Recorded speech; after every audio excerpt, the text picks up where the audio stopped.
ابو اسحاق البیری رحمت الله علیه در منظومه خود گفتند که فرأس العلم تقوى الله حقا وليس بأن يقال لقد رأست.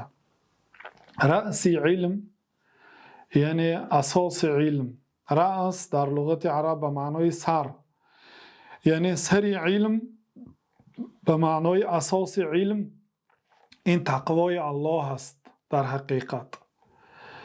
ولیس بأن یقال لقد رأست، نه اینکه گفته شود که تو رئیس شدی، تو راهبر مسلمان ها شدی، تو مفتی مسلمان ها شدی، امام مسلمان ها شدی گفته شود. نه، بلکه رأس علم، اساس علم این است که بنده بعد اینکه علم آموخت شخصی با تقوا شود. بنابراین ابن مسعود رضی الله عنه گفتند که لیس العلم بکثرة الروایت انما العلم خشیت الله. علم از بسیار روایت کردن نیست که 1000 روایت میداند یا 100,000 روایت میداند یا 1,000,000 روایت میداند. به کثرت روایت نه، به بسیاری روایت نه، بلکه علم ترس الله تعالی هست. گفتم کسی اگر بعد اینکه علم آموخت ترسش زیاد شود، این علم آموخته است. چون الله تعالی هم گفت که انما یخشى الله من عباده العلماء، البته در بین بندگان آنهایی که حقیقی میترسند اینها علما هستند. وقتی که بنده نترسید این دلالت میکند که در علم او خلل هست. بنابراین صاحب های معلومات هم گفته میشه چون این شخصیت ها را صاحب های معلومات، صاحبان معلومات. بعض شرق شناسا هستند از کافرها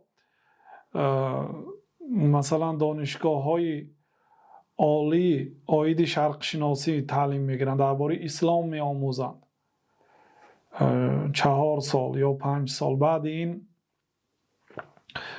رساله ماجستر می نویسند، مثلا 4 سال عاید یک فنی از فنهای اسلام یا یک موضوع از موضوعهای اسلام. بعد دکتر میشن، بعد استاد دکتر میشن.